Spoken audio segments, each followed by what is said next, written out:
एक चुड़ैल ने बस यूं ही हाथ घुमाया और सामने से आ रही तेज रफ्तार कार सीधे एक लकड़ी की बैलगाड़ी में बदल गई। वहां खड़ा एक गंजा साधु एकदम हक्का बक्का रह गया। उसे समझ ही नहीं आया कि अभी अभी क्या हुआ। यह सब देखकर पास खड़ी एक महिला जोर से चीख उठी। वो कुछ समझा ही रही थी कि साधु पुलिस लेकर लौट आया। अब जब लग रहा था कि उसकी असलियत सबके सामने आ जाएगी, तो चुड़ैल ने फौरन लव मैजिक स्पिन वाला जादू चलाया और देखते ही देखते सामने खड़े दोनों लोग गायब होकर दो धीमे धीमे रेंगने वाले कमजोर जीव बन गए।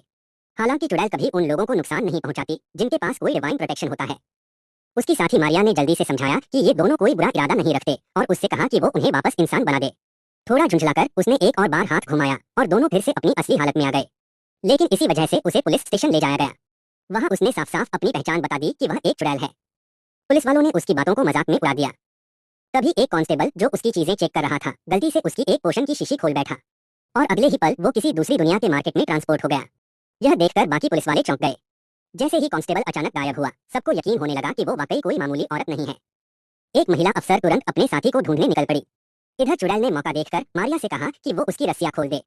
वो अफसर एक एक करके कई दरवाजे खोलती रही, लेकिन साथी का कोई पता नहीं चला। वापस लौटते वक्त वह उसी वक्त दरवाजे पर पहुंची जब चुड़ैल भागने की कोशिश कर रही थी। चुड़ैल ने हाथ उठाया और एक और जादू चलाया। अफसर की आंखें सुन्न हो गईं और वह वहीं खड़ी रह गई, किसी भी तरह की प्रतिक्रिया दिए बिना। ये वही चुड़ैल थी जो करोड़ों साल पहले के समय से इस मॉडर्न सिटी में आई थी। अब सवाल ये है, क्या वो इस अजीबोगरीब समाज में खुद को ढाल पाएगी?